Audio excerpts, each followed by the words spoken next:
Alright guys, so I'm not a professional chain sharpener by no means, but I can get a chain to cut fairly decent, and I just wanted to share one thing that I found that helps me. A long time ago, several years ago, when I was, just getting into filing chain and more so used to, I'd say 8 years plus ago, uh, I'd file one halfway, it never did cut right, yada yada yada. I'd just buy a new chain kind of deal. But now I can file one fairly decent. And what I found helps me, used to, you hear get the gullet, and I'm going to show you on this. And my problem was I'd always push back and down, really dig into the gullet area. And what I was doing is undermining my top plate. And what I found really helps me not to do that. I still push back. You want your file flat, straight, and you don't want to be riding the file on the driver links, the side links here, whatever they are. But I kind of just, instead of pushing down, I just push back a little bit, but I go light strokes. I don't go just terribly heavy. That way I'm getting that, and keep your file flat. That way I'm getting that top plate. And then I always, a long time ago, and I still have a habit of doing it sometimes, I always have a really big hook. And the way I figured out, if you do have a big hook, you can kind of push back and up and kind of work that top plate.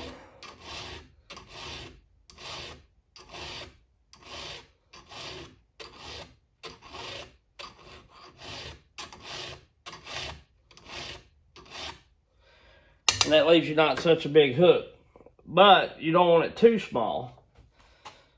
So what I found is if you push straight back,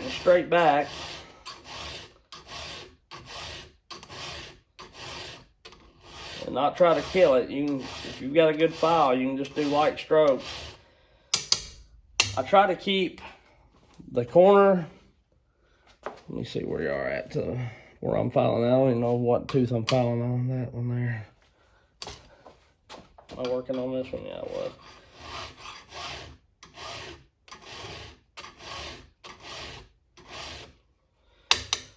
I try to keep the corner of the top plate and the bottom of my hook level. And to me, that gives you a fairly perfect hook, and you don't have too much of a porch. If the bottom of your hook right there at the gullet is this way too much, then you have the ski jump or whatever. And then if it's back too far, which I'll show you on this one here, with me really digging in for the gullet, which I already use an old file to do it, but for instance, this is how I used to do it. And you really I'm really got a hook there, but that leaves too much of a porch, what I call a porch. And if you put that level, then your hook, the bottom of your hook where it meets the gullet, is further back than the corner of your top plate. And you can have it like that, it'll cut, but it folds over. So what I'm getting at is, when I always heard and not that anybody's done anything wrong, because you got to get the gullet if you want it to cut. But what I'm getting at is, when I always heard get the gullet, I thought you had to dig that thing in there. And I've also heard some people say you don't want to lift up and pull back, kind of like this motion. But sometimes when I do, different scenarios cause for me to do that. If one's been dug out real bad like that, then I'll do it. And it helps keep me right. And I'm not taking a lot of meat, even though I'm doing a lot of strokes here. But But now I've got a good wide hook, and it's more of a half moon than a you know, a real steep C. And if you was to level that, my hook and my top plate meet at the same. So, like I say, I found if you pretty well was to hold a level or something level to the corner of your top plate to the bottom of where your hook meets the top of the driver, then it should be level and you'll be fairly close. Like this one's not bad.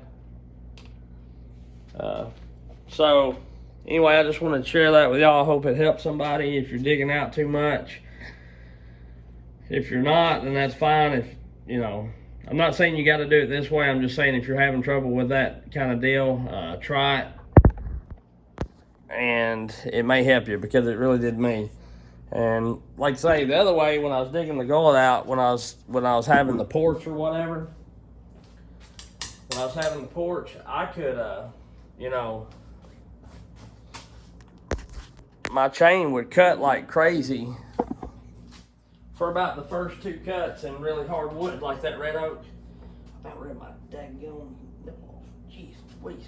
But I could cut really good, you know, first couple cuts, and then it started going south from there. So, you know,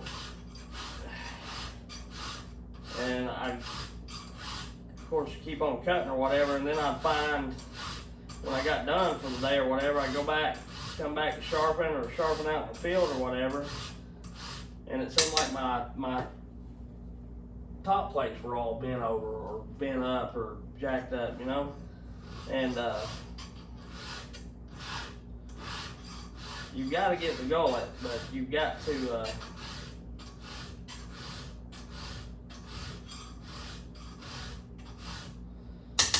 you don't want to leave what I call the porch. You want a good hook, but it ain't got to be a steep hook. I always thought that you had to have a hook like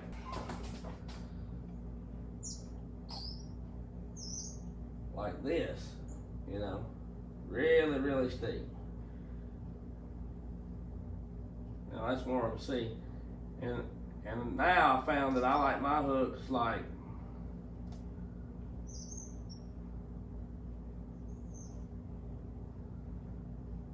this. Instead of more like this, more like this.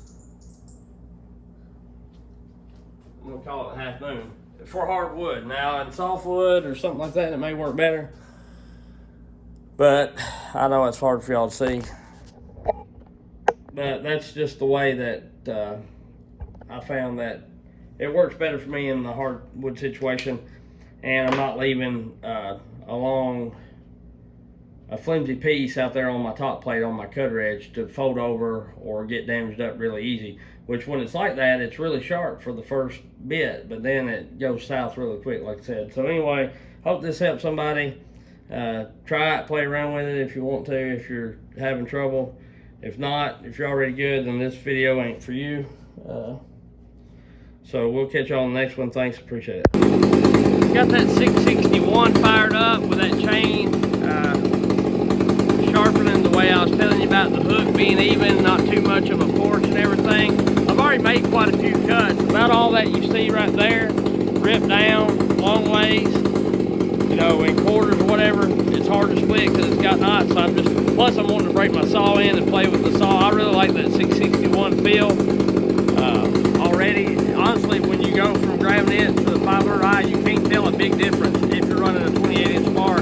It actually balances out pretty good, and it's actually a little more comfortable to me. Of course, it is more weight, but I like the broader gap in between the power head and the actual handle. But I've made several cuts as far as ripping it long ways and everything, and that thing's still sharp as all get out.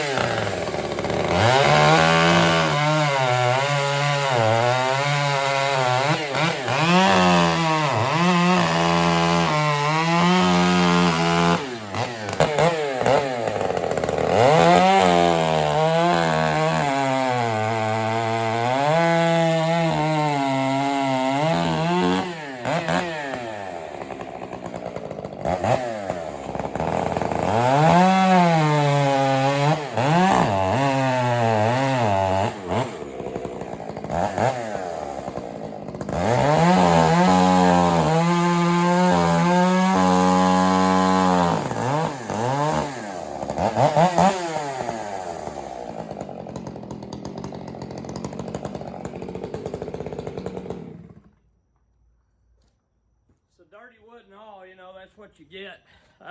And like I say, if I'd left the porch on there, it'd rip big shavings like that, and it would be sharp. But it's not as smooth. It's a little chattery. I can't say it. You know what I'm getting at. It chatters a bit more, and that wasn't my problem down there at the beach. I had my rakers too low, but you know, there has been, I'm sure, some chain in my video that had the porch, and they'll cut, but they start to getting rough. That's really, really smooth. I like it. So I've gotta watch and make sure I do that from here on out for sure. Because like I say, I still have a bad habit of wanting to dig that gullet way out deep and leave a big porch, and it just ain't worth it. You need a hook, but you don't have to have a half of a circle. You need more like a half a moon, which is partly a C, but you know, you get what I'm saying. You don't want too much. Anyway, I appreciate y'all. I'm really digging that 661. Like I say, it's I mean, honestly, if you transition from the 500i, I've had the 400 and the 500 out just playing around. If you transition from the 500i to the 661, other than a little bit of more torque and power, which the 500i still cuts good, don't get me wrong, but that 660 is not really that much heavier. Like what, it don't feel like lagging around that 592 is what I'm saying. And to me, it cuts just as good with the bark box and the filter, if not better. So, and this saw ain't even broke in. I haven't even got one tank run through it yet. So anyway, I'm really digging steel stuff right now, and I guess it's my own fault for not